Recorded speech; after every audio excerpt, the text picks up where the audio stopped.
Oi, Jean, tudo bem? Oi, Mauro. A vida é o que acontece todo dia, realmente.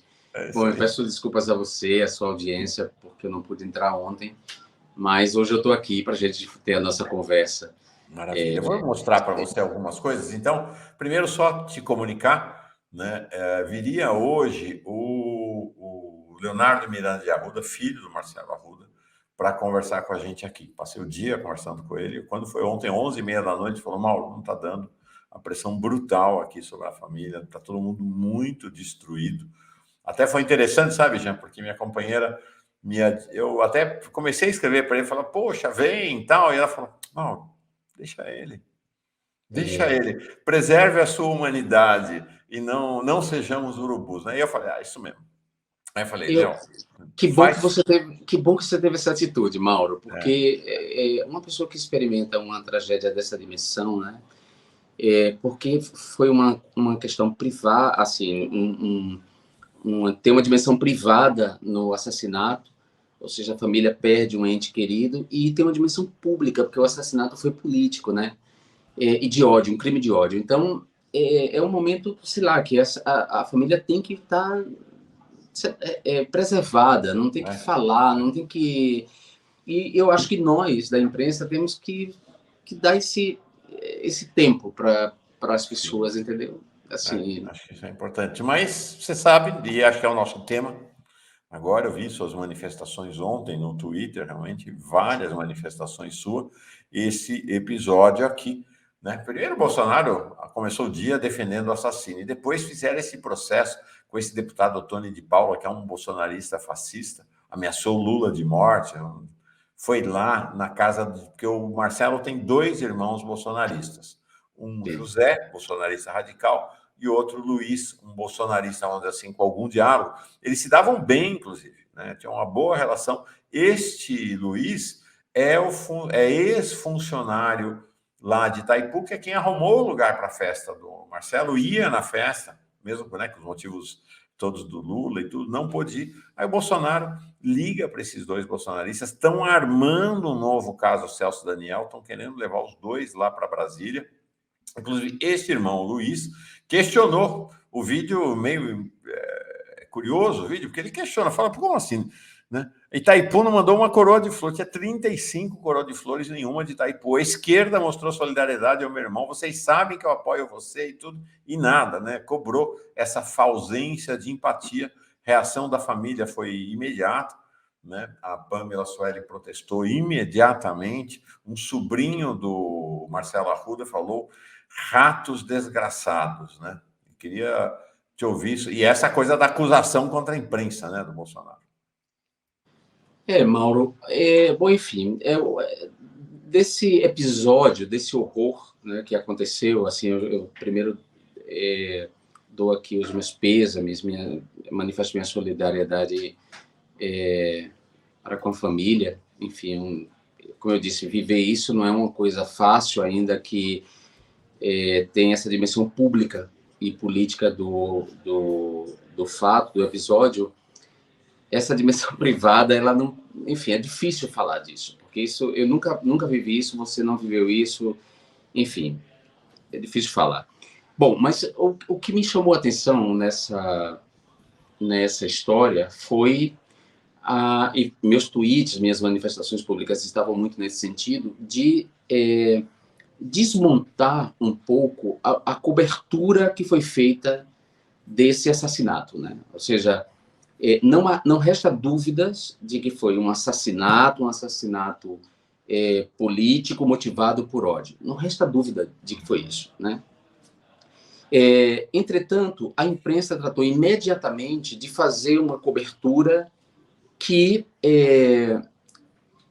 mascarasse, de alguma forma, esse aspecto, essa dimensão política do assassinato, e mais que isso, tentou reduzir, na verdade, o horror, o ataque, numa falsa simetria. Então, falar em troca de tiros, por exemplo, né? Dizer que eles trocaram tiros e que, no primeiro momento, a imprensa divulgou que os dois tinham morrido, né? Que o assassino tinha morrido e que O Arruda tinha morrido e que o assassino também. Bom, então, essa expressão, troca de tiros, né? Dois pais de famílias morrem em troca de tiros. As condolências públicas, por exemplo, de figuras como Ciro Gomes, que lamento que dois pais de família perderam a vida nesse episódio e os filhos desses dois pais de família estão órfãos. Então, todas as notícias, o jornalismo declaratório buscava apagar essa dimensão política, a motivação de ódio desse crime e as relações desse crime de ódio com o bolsonarismo, com a extrema-direita e com a estratégia da extrema-direita de repetir agora, em 2022, algo que foi feito em 2018, que é disseminar o terror no corpo social. Disseminar o terror, isso em 2018 foi feito com o assassinato de Marielle Franco, e agora aconteceu esse assassinato, o presidente da República praticamente endossou esse assassinato. Então, é um pouco a mesma estratégia de 2018, disseminar o medo, uma vez que ele sabe que vai perder, que as pesquisas apontam que ele vai perder as eleições, que o Lula vai ganhar, então eles vão até outubro utilizar o que eles podem.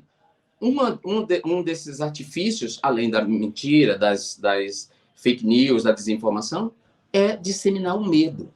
Ou seja, desestimular as pessoas a ostentarem a camisa de Lula, fazer o L de Lula, usar vermelho, desestimular esse clima que está no Brasil, que é o caminho que eles encontraram. E, claro, para isso eles contam com essas figuras borderline, né? Essas figuras limítrofe, que estão dispostas a dar a vida em nome do líder, né? Que tem essa dimensão fascista aí, né? O cara, quando ele entra no aniversário, ele entra gritando o nome do Bolsonaro, ou seja, ele estava disposto a morrer, a matar, ele estava disposto a matar e a morrer pelo Bolsonaro, pelo líder. Então, o bolsonarismo, ele conta com essas figuras limítrofes. E aí, quando as figuras limítrofes perpetram os crimes, os atentados, os massacres, enfim, aí, claro, ele se isenta dizendo, como ele disse, quando ele falou que é uma metáfora,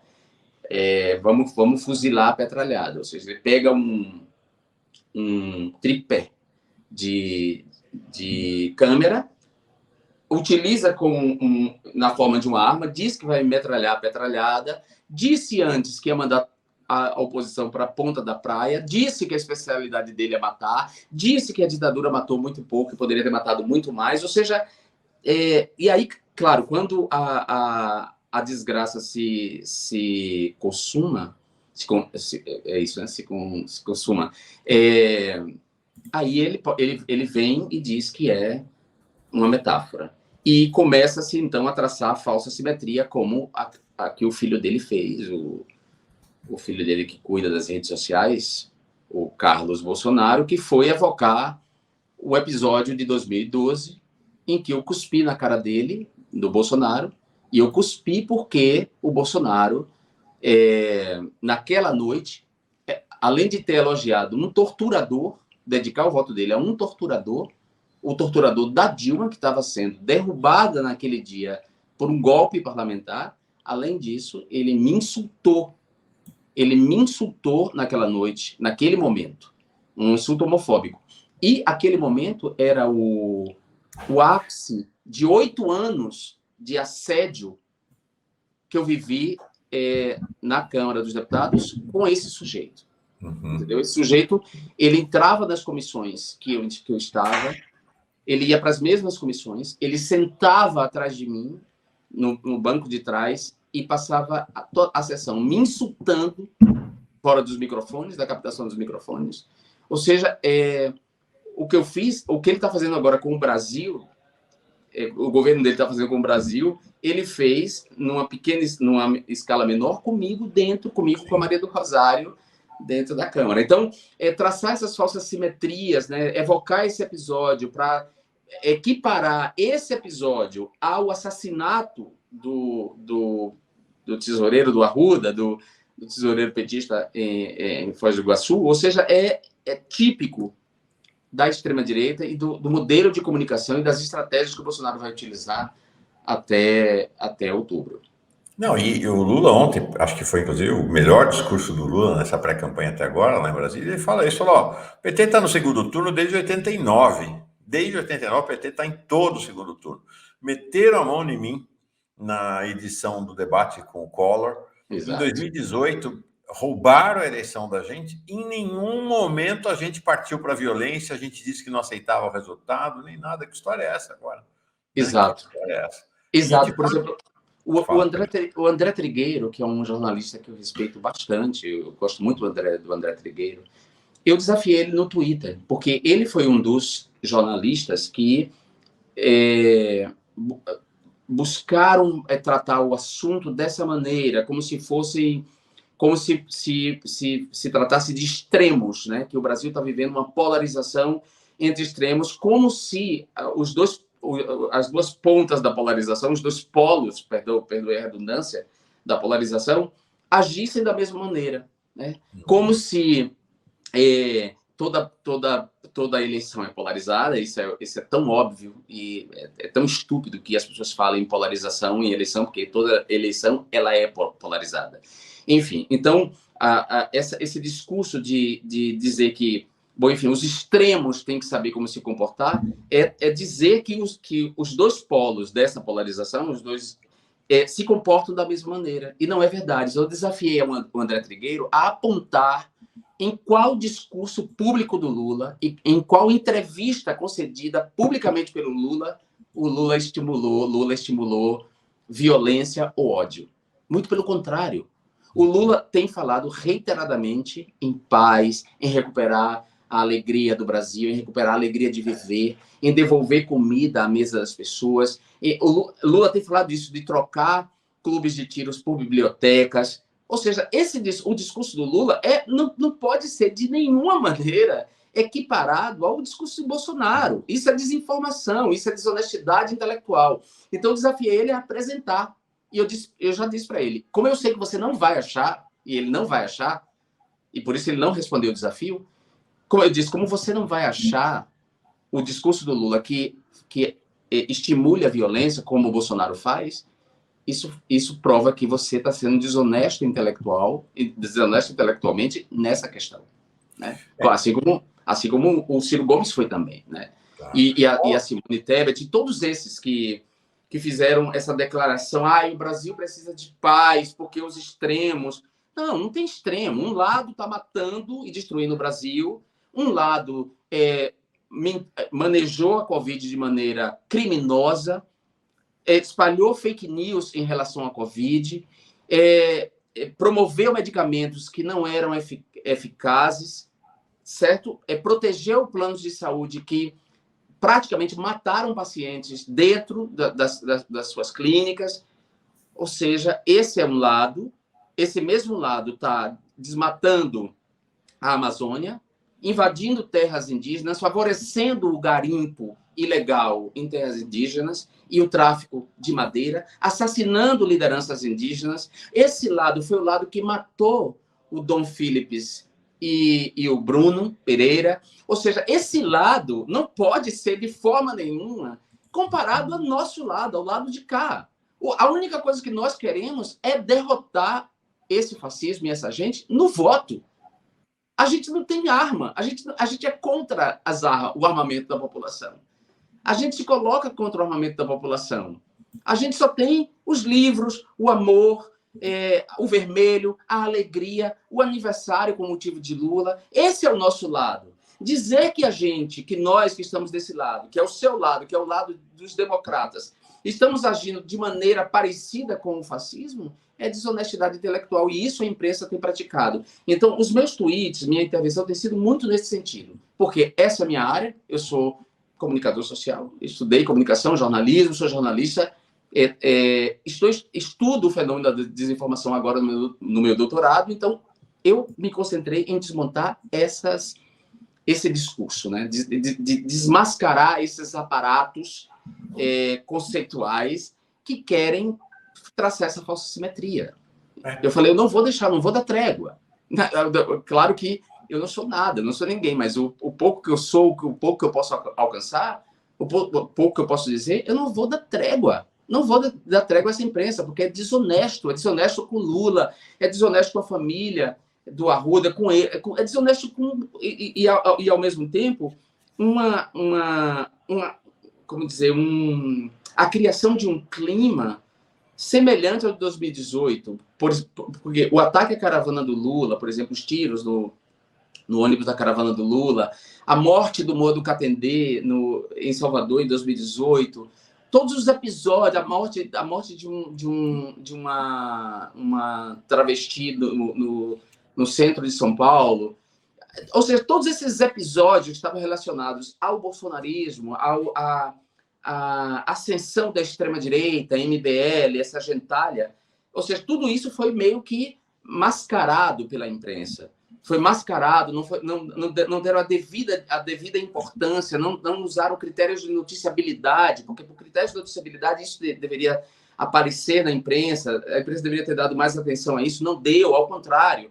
E aí foi feito todo um movimento de passar pano, de tornar a figura do Bolsonaro palatável, sendo que Bolsonaro estava dizendo todo o tempo, durante a campanha e antes da campanha, ou seja, toda a trajetória dele no Congresso Nacional, e especificamente a trajetória dele de 2016 até 2018, diziam exatamente o contrário do que a imprensa tentava construir, que era uma imagem palatável dele quando ele estava dizendo que era racista abertamente, que era homofóbico abertamente, que era classista, que odiava pobre, que odiava indígena, enfim, que era violento, que é ignorante, que era corrupto, porque o lance dos funcionários fantasmas nos gabinetes já rolava em 2018 e a imprensa não deu a devida atenção naquele momento, não deu a devida atenção que deveria dar à questão das rachadinhas.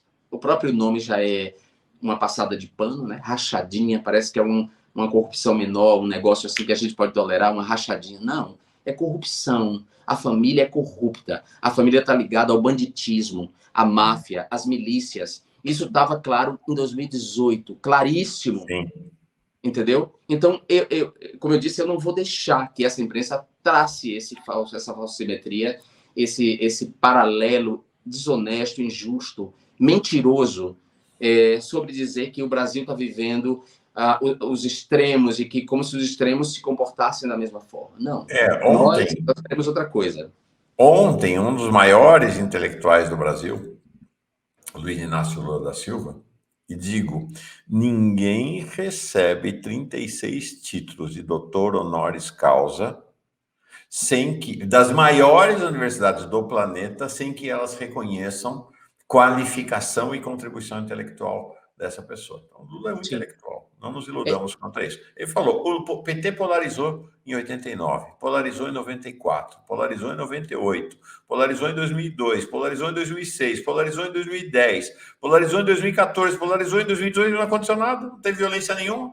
De onde vem essa história de que tem dois lados extremos violentos, né? Mentira, essa história é uma mistificação, como em geral tem sido toda essa mistificação dos meios de comunicação de direita, da imprensa hegemônica de direita, em relação à extrema-direita brasileira. Ou seja, até hoje, por exemplo, a Folha de São Paulo, o Globo, o Estadão, Veja, os veículos das organizações Globo não chamam o governo Bolsonaro de governo de extrema-direita. Todos os veículos de imprensa no mundo tratam o governo Bolsonaro como um governo de extrema-direita, assim como é o governo da Hungria. Na semana passada, queria submeter a você uma questão. Na semana passada, o Vladimir Safatli esteve aqui, importante filósofo brasileiro, falou, Mauro, não vamos nos iludir. Né? Não é apenas o Bolsonaro que é golpista. As classes dominantes brasileiras são elas em si mesmas essencialmente golpistas. Ontem estive almoçando com o Genuíno, falando de você, inclusive. E ele falou isso. Tem duas vertentes no país que ameaçam institucionalmente o país nesse momento. Você tem a vertente bolsonarista, que é isso, né? Prende, tortura, mata, come, dá golpe assim que der. Mas tem outra vertente que está crescendo, inclusive, de um segmento da elite que está com esse discurso da polarização, da falsa polarização, para abrir espaço para dizer o seguinte, ó, não dá, o Brasil não pode conviver com a extrema-direita, que é Bolsonaro, e com a extrema-direita, que é Lula, e aí abrir espaço para um negócio tipo um parlamentarismo, para um golpe. Né? É o discurso dos golpistas, né? Da direita. É o discurso da direita, como eu disse, é a mistificação. A mistificação da terceira via, de que existe uma terceira via que não tem voto. A mistificação em torno de Sérgio Moro e da Lava Jato, do combate à corrupção. Ou seja, é uma parte da classe dominante brasileira que é golpista, que sabe que não vence a eleição, que não tem que, se ela apresentar o plano de governo dela para o país de maneira clara, honesta, é óbvio que ninguém vai votar no projeto da direita, porque o projeto da direita afeta os mais pobres, os trabalhadores, as minorias, enfim, a direita não ganha no voto. Então, a direita, ela é golpista. Ela sempre teve na classe dominante brasileira. A classe dominante brasileira, ela não é homogênea, né? Ela não é monolítica. Então, tem uma parte que é uma parte esclarecida, digamos assim, que é, para usar a expressão do Tomás Piketty, né? Os vencedores da educação. Então, tem uma parte da classe dominante que é ilustrada e tal. Essa parte que é a parte mais democrática, ela foi golpeada em 2016, porque essa parte era a parte que estava com o PT, ou seja, o governo do PT era um governo de coalizão com esses setores da classe dominante. E esses setores foram golpeados por esse outro setor que é reacionário, que é pouco ilustrado, que só pensa em dinheiro, que é escravocrata, que, enfim. Então, essa gente, ela sabe que ela pagou um preço alto ao se unir ao banditismo, porque foi isso que aconteceu. Em 2016 e em 2018, uma parte da classe dominante decidiu, para vencer as eleições, para poder vencer as eleições, primeiro para dar o golpe da Dilma, né? Se juntaram.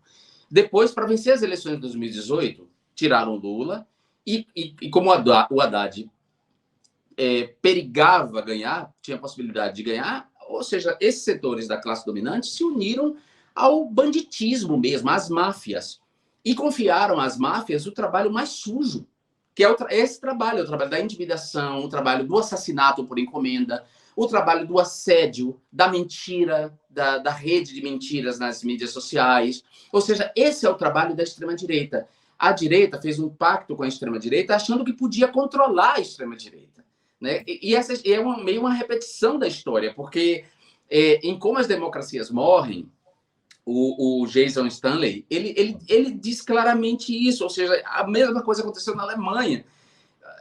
Uma parte da classe dominante alemã da direita achou que, apoiando os nazistas, eles poderiam controlar os nazistas, controlar essa força, né, diabólica, essa força maléfica contrária à diversidade. E não controlou. Não controlou porque não controla. Então, essa parte da classe dominante, Mauro, além de tudo, ela é burra.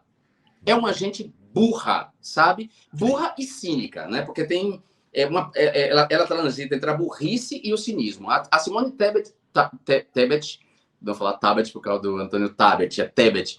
A Simone Tebet é cínica.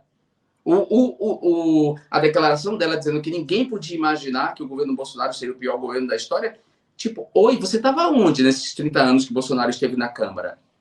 Você não viu o comportamento de Bolsonaro nesses 30 anos? Você não via que Bolsonaro era um fascista? E todas as atitudes dele, a maneira como ele se comportava na Câmara, era evidente que ele não poderia compor um governo bom para o Brasil. Ou seja, que candidata é essa? É impossível confiar nessa candidata, uma pessoa que não tem um senso de, como dizer, sei lá, um senso de realidade. Enfim, outro é Luciano Huck, por exemplo, né, que também fez um tweet, né, oportunista como ele é, hipócrita como ele é, né? E eu respondi, eu estou cansado, mas eu estava cansado mesmo, eu estou cansado das suas platitudes, desse oportunismo, dessa coisa mentirosa, covarde. Ele fez um vídeo para Bolsonaro, ele apoiou abertamente o Bolsonaro. Então, agora, querer se isentar desse governo, querer tirar a responsabilidade dele de ter elegido Bolsonaro e da tragédia que já estava anunciada, pô, a gente não pode admitir isso. Então, tem essa parte aí que eu diria que é a parte que vai explorar esse episódio nesse sentido, de falar, o Brasil está cansado dos extremos, vamos para a terceira via. Terceira via é uma mentira. Nunca houve terceira via, não há terceira via. Toda eleição é polarizada, eleição é polarizada. Não tem como. O PT, como disse o Lula brilhantemente, o PT polarizou e polariza sempre. O PT é o Partido dos Trabalhadores, o PT é uma multidão. Não por acaso, quando o Lula ganhou os direitos dele, os direitos políticos de volta, e toda a farsa da Lava Jato foi desmontada, imediatamente eu pedi minha desfiliação do PSOL para me juntar a essa multidão chamada PT. Porque uma coisa a gente tem que, e eles têm que engolir, né? que é a capacidade do Partido dos Trabalhadores de permanecer vivo e permanecer representando as lutas desse Brasil explorado, aviltado, assassinado, desprezado e invejado pela classe dominante. O PT segue fazendo isso, mesmo quando acharam que o PT ia ser destruído, o PT voltou com toda a força, né? Então, o PT polariza desde sempre as eleições. Polarização não é problema. O problema é o fascismo. Nós estamos sob um governo fascista ou de tintas fascistas e estamos sob uma ameaça de um golpe parecido com o que aconteceu nos Estados Unidos. Ou seja, tem um apito de cachorro aí. Bolsonaro tem emitido à sua seita sinais de que as pessoas pratiquem, perpetrem violência para intimidar os eleitores de Lula. Mas não vai ter jeito, nós vamos cumprir nossa responsabilidade em outubro. Vamos votar em Lula. Lula vai ganhar essa eleição. Eles podem fazer a baderna que for. A gente vai vencer essas eleições, porque internacionalmente não há um clima, um contexto que possa apoiar essa aventura golpista no Brasil. Então, eu diria que vai rolar um estresse, talvez um pouco mais grave com o que aconteceu nos Estados Unidos, mas o Lula vai vencer as eleições e a gente vai começar a reconstruir o país e criar esse cordão sanitário em volta do fascismo. Duas questões que eu queria colocar para ti. Primeiro, registrar aqui o apoio da Ana Paula Menezes, chega aqui com o seu super sticker, e dizer que o que está acontecendo nesse nosso encontro aqui já é muito emblemático, muito significativo, já desde o começo do dia. Nós estamos com uma invasão de bolsonaristas com xingamentos dos mais desqualificados possíveis aqui no chat. É mais ou menos o que aconteceu. Já estou acostumado. Agora, é interessante que é o que aconteceu lá no Paraná, em Foz do Iguaçu, é o que acontece aqui. Eles invadem a festa alheia para atacar, para xingar, para matar. Exato, mas não se deixe intimidar por isso. Eu vivo isso desde 2011, 2012, mais ou menos, nas minhas mídias sociais. Eu sou PhD nessa história, sou doutor nessa história de desinformação. E o que eles fazem eles querem girar a espiral do silêncio. A teoria da espiral do silêncio, que é a teoria da comunicação, da Elizabeth Noelle Neumann, fala que, por exemplo, que na esfera pública, uma opinião tende a se impor quando as outras vozes silenciam e as outras vozes contrárias, as outras vozes que podem trazer uma perspectiva diferente, são caladas, são silenciadas. Então, a espiral gira, e quando a espiral gira, vai contaminando mais pessoas e o clima vai ficando favorável a um determinado ponto de vista. Então, os bolsonaristas, eles buscam fazer isso nas mídias sociais, que é entrar nos chats, primeiro os robôs vão replicando comentários, depois os perfis orgânicos vão insultando, e aí, claro, quem não quer ser insultado, quem não quer enfrentar esse assédio, se cala. E aí, quando se cala, parece que no chat só tem gente contrária, ou na caixa de comentários. Então, essa é a estratégia deles. Só que eu entendi isso já há muito tempo. Então, desculpa, vou usar a expressão, eu caguei. Assim, eu publico minha faço meus posts e não me interessa. O interessa é que chega. Quando eles entram para atacar é porque a mensagem está chegando, a mensagem está dizendo alguma coisa, está incomodando. Eles não atacariam se não tivesse isso. Então, para vocês bolsonaristas, ó, meu beijo, dizer para vocês que vocês vão ser derrotados, porque o fascismo vai ser derrotado, dizer para vocês que vocês são a escória, vocês são o pior do Brasil, vocês são o lado mais horrível do Brasil, vocês não são cristãos, porque o cristianismo não tem nada a ver com isso, vocês são medonhos, sádicos, vocês são a favor da violência, vocês são o pior do Brasil, vocês são uma gentalha, o seu presidente é um estúpido, um quadrúpede, aliás, com perdão, as quadrúpedes. Os filhos dele são corruptos. É um governo de ladrões. Desculpe dizer para vocês, vocês são o fim. Então, vocês não vão me afetar em nada nos seus comentários. Eu vou continuar aqui, entendeu? Então, um beijo para vocês.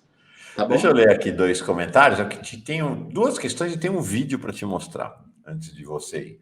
Primeiro, agradecer a Maria Palma Wolff, também, que manda o apoio dela.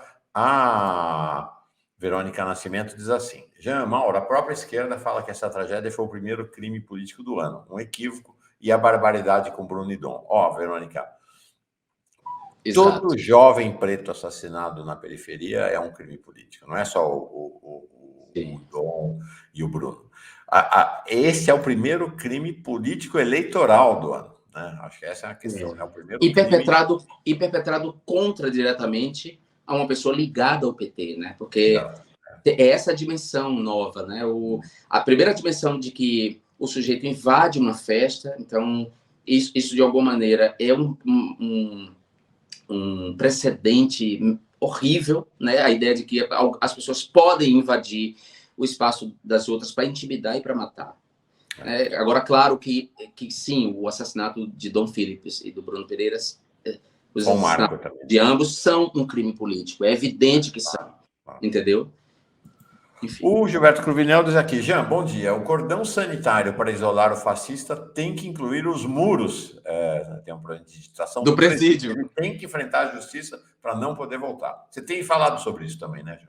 Sim, uma das razões da ameaça de golpe dele e dos militares que compõem o seu governo, os militares palacianos, é justamente a possibilidade deles pagarem pelos crimes que eles cometeram, entendeu? Então, eles estão ameaçando golpe porque eles querem algum tipo de anistia, de negociação e anistia, como aconteceu em 85, né? Em 88, na verdade, com a Constituição, a Constituinte, a Constituição Cidadã e a Lei da Anistia, que anistiou os torturadores, os assassinos e todos eles. Eles seguiram tão impunes que eles voltaram agora, né? Que eles voltaram no governo Bolsonaro. Enfim, eu sou um pouco cético, né, em relação a essas figuras irem para a prisão, mas tem um Tribunal Penal Internacional onde ele está denunciado, onde tem processos correndo. Então, no final, deve haver algum tipo de justiça. Alguma justiça deve haver. Sim, Jean, queria que você explicasse, é o tema, exatamente o seu tema, essa área da comunicação e da desinformação. Quinta-feira passada, o Bolsonaro, na live dele, disse assim: vocês sabem o que fazer. Apito de cachorro, o que isso quer dizer? Apito de cachorro é que existem sons que são captados, não são captados pelo ouvido humano, são captados pelos cães, né? Então, o ouvido humano não capta, mas os cães captam. Então, é um som emitido para que os cachorros, os cães, ou apenas os cães ouçam, porque o ouvido humano não capta. Então, o Bolsonaro está mandando uma mensagem para a sua seita, para a seita dele, para essas figuras limítrofes, que são capazes de perpetrar essas barbaridades. Ou seja, quando eu deixei o Brasil, eu deixei não só pela possibilidade de profissionais do assassinato, sicários, né, me matarem, como aconteceu com Marielle Franco, mas principalmente para que essas figuras limítrofes, essas figuras fanáticas que estão aí por toda parte, que são orientadas por esse discurso dele, não perpetrasse algo contra mim, né? Meu cachorro começou a latir, siga. Bom, em seguida, um beijo. Quem foi que mandou? Verônica. Verônica, obrigado. Obrigado. A gente tá firme e forte. Tá fazendo um calor enorme aqui, você não pode imaginar. Eu tô derretendo, assim, apesar de estar com as janelas abertas. O calor, e vem uma onda de calor agora essa semana, que tem a ver com, claro, a onda de calor que tem a ver com essas mudanças. E aqui chegando uma onda de frio em São Paulo. É isso. Tá ruim mesmo, né?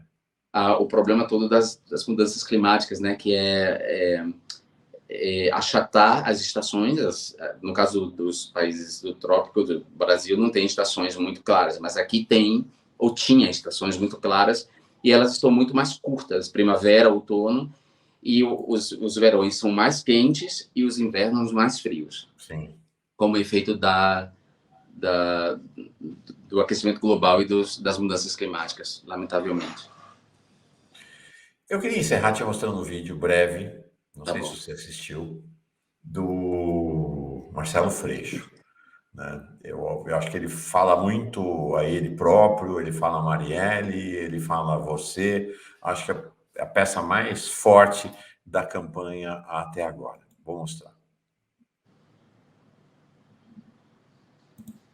Lula, em 1989, eu era um jovem assistindo você falar aqui, e eu estava ali, como tantos aqui.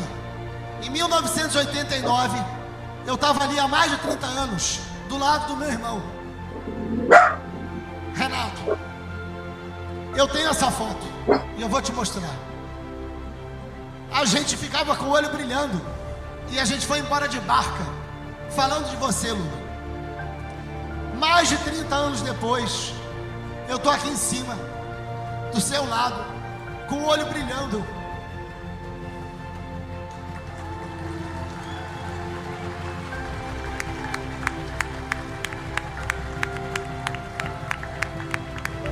O meu irmão não tá mais aqui. Olha, essa praça tá lotada.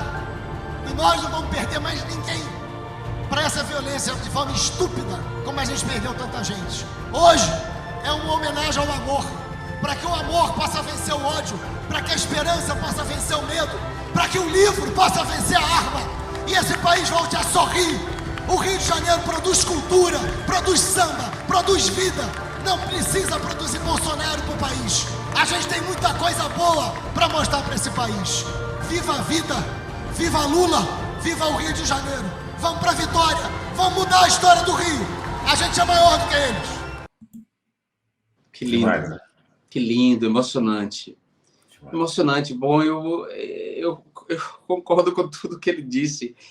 E eu espero, sinceramente, que o Rio de Janeiro se permita essa mudança. Né? Que o Rio de Janeiro, porque o Rio de Janeiro é digamos assim, o coração cérebro do bolsonarismo, né? Digamos, o lugar onde a incubadora, digamos assim, desse modelo de governança, de política, e aí inclui tudo a violência política, a máfia, enfim. Eu espero que o Rio de Janeiro se lembre de quem é, né? Que o Rio de Janeiro se lembre da sua história, se lembre da bossa nova, se lembre do samba, se lembre de Noel Rosa, se lembre da Mangueira, se lembre se lembre do que há de melhor no Rio de Janeiro, que o Rio de Janeiro queira ser né, sei lá, um estado e uma cidade, não só a capital, mas o estado como um todo, um lugar decente, de gente decente, de políticos decentes, né? Eu torço muito pelo Marcelo Freixo, eu voto nele, ele tem todo o meu apoio, não preciso dizer isso, ele tem todo o meu apoio, total meu apoio. Eu acho que como Lula, nós temos que nos concentrar neles. Ele tem que vencer essas eleições, eu espero que o Rio se permita isso.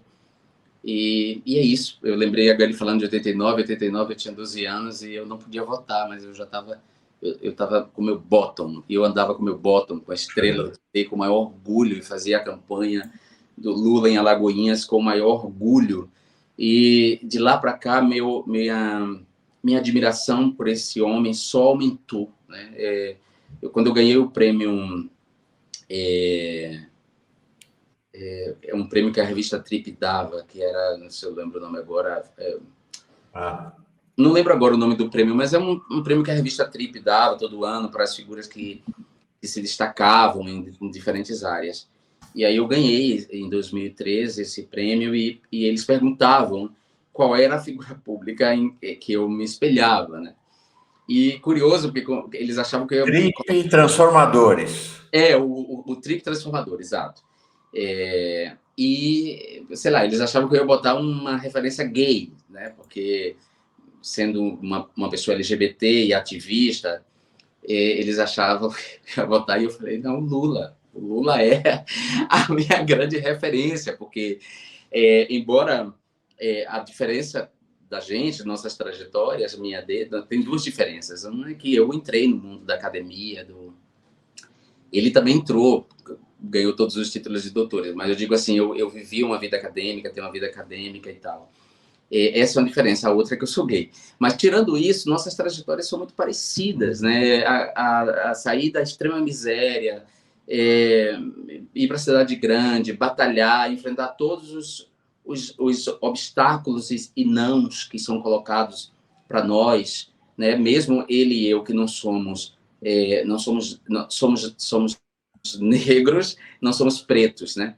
Somos miscigenados, portanto, fazemos parte do grande contingente de negros do Brasil, que reúne pretos e pardos.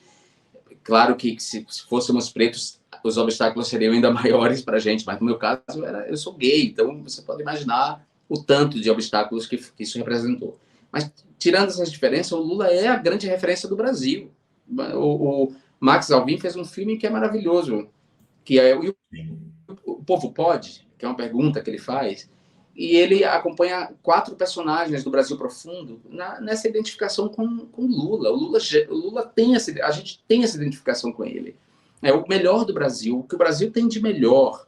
O samba, a herança ameríndia, a herança cultural africana, a solidariedade, a empatia, a alegria, o futebol, tudo está do nosso lado e é o que ele representa. E é esse Brasil que a gente quer que triunfe uma vez mais, porque esse Brasil triunfou em 2002 e vai triunfar de novo. Para encerrar, Jean, uma dica estão pedindo aqui. Débora Gimenez. Jean, dicas, por favor, de grupos, coletivas, pessoas de esquerda aqui em Barcelona, cansada de só conhecer bolsominions aqui. Obrigado. Ô, Débora, bom, olha, tem um grupo que é a Casa da Gente, que é muito interessante, que trata de questões migratórias aqui. Tem o PT está organizando, o PT de Madrid, que enfim, de Madrid está mais organizado, mas aqui está se organizando. Eu também estou cansada. Aqui eu acabo não encontrando Bolsonaro, porque, enfim, eu frequento um ambiente muito que Bolsonaro odeia, biblioteca, universidade, exposição de arte, ou seja, tudo. Bolsonaro odeia esse ambiente, então eu não corro isso de encontrar você na rua. Mas aqui eles sabem que eles têm que botar o rabo entre as pernas e calar e não praticar nenhum tipo de assédio. Mas eu creio, eu tenho notado, eu notei isso na parada do orgulho LGBT daqui, porque eu fui como um folião, como um cidadão comum, não estava no trio, não estava nada, a maioria das pessoas, a grande maioria não me conhecia, eu era anônimo, mas quando eu cheguei lá na parada, os brasileiros na parada me reconheceram e vieram falar comigo, e tirar foto e tal. E eu vi que o clima era muito do Lula, né? Ou seja, tem uma coisa mudando aqui. Eu acho que dessa vez o Bolsonaro não vai ganhar aqui. Eu espero que não. E eu vou trabalhar para que não ganhe. Agora, Débora, uma dica para você. Aí em Barcelona, se você está querendo encontrar um circuito que não é o circuito bolsominion, já fica aqui a dica para você em agosto. Não, já estreou. Tem um erro de informação na... Opa, então já está aí, fala. Tem um erro de informação na matéria, mas já houve a inauguração. Vou até publicar as fotos da inauguração, porque já houve a inauguração, a abertura da exposição. Essa é a parte do laboratório, onde a gente fez a oficina com os estudantes e tal. Eu fiz uma oficina com eles em relação a esse trabalho que eu faço com os jornais. Esse é o momento da oficina e tal. A exposição inclui essa área, que é uma sala onde acontecem oficinas, e depois sai para uma área expositiva, que agora virou uma área expositiva onde estão os meus trabalhos. A inauguração já aconteceu, essa exposição fica até 20 de setembro na Fábrica de Arte Rocambert, em Granollers, que é a região metropolitana, mas em outubro eu vou fazer uma exposição mais completa do meu trabalho na Virreina, em Barcelona. Então a Débora vai poder vir com tranquilidade ver essa exposição. Legal. Tá rolando então, é isso? Tá rolando. É isso. Tá rolando. Legal. Isso. Então, Débora, você já tem onde ir. Você já tem onde Pode ir ir. em Barcelona. Fábrica de Arte Rocambert, em Granollers. Basta pegar um trem. Se você quiser esperar, Débora, você espera na Virreina. Em outubro terá a exposição mais completa dos trabalhos. Você poderá ver. E aí, seguramente, você não vai encontrar Bolsonaro, porque Bolsonaro é inimigo da arte, é inimigo do pensamento, é inimigo da inteligência, é inimigo da solidariedade, inimigo da paz, inimigo da vida. Então, você não vai encontrar as pessoas em espaços de exposição de arte ou biblioteca. Ou essa é a Angélica Sátiro, que foi a curadora, minha amiga, minha amiga, e é consultora de questões pedagógicas da Fábrica de Arte Rocambert. E já aí, o espaço próprio da exposição, né? Não dos workshops. A gente estava montando aí nesse dia, não está montada ainda, estava montando. A gente tirou essa foto, ela e eu. É isso. Você vai publicar as fotos? Manda para mim pelo WhatsApp as fotos que eu mostro aqui. Mando. Eu já deveria ter publicado, mas enfim, essa coisa do assassinato do Arruda tomou tanto meu tempo, como dizer, eu acho que é todo mundo, né? Nos exauriu emocionalmente, né? O Brasil não dá uma trégua pra gente. Quando a gente está assim, feliz, contente por algum resultado de pesquisa, alguma coisa, vem o bolsonarismo e nos derruba do ponto de vista emocional, mas a gente se ergue porque legal, uma pessoa de esquerda não fica no chão, nem quer que qualquer um venha lhe dar a mão. Me despeço de você com a Nina aqui. Jean, você incomoda porque é brilhante, é mesmo. Você brilha. Obrigado. Gente como eu tenho aqui tatuado, gente é para brilhar, não para morrer de fome, que é uma frase do Mayakovsky que o Caetano cita na música brilhante dele. Gente, eu tatuei isso na minha vida porque isso é o resumo da minha vida. Gente é para brilhar, não para morrer de fome. Então brilha, homem. Se eles não gostam disso. Continue a brilhar. Um beijo, querido. Um beijo. Tchau, tchau.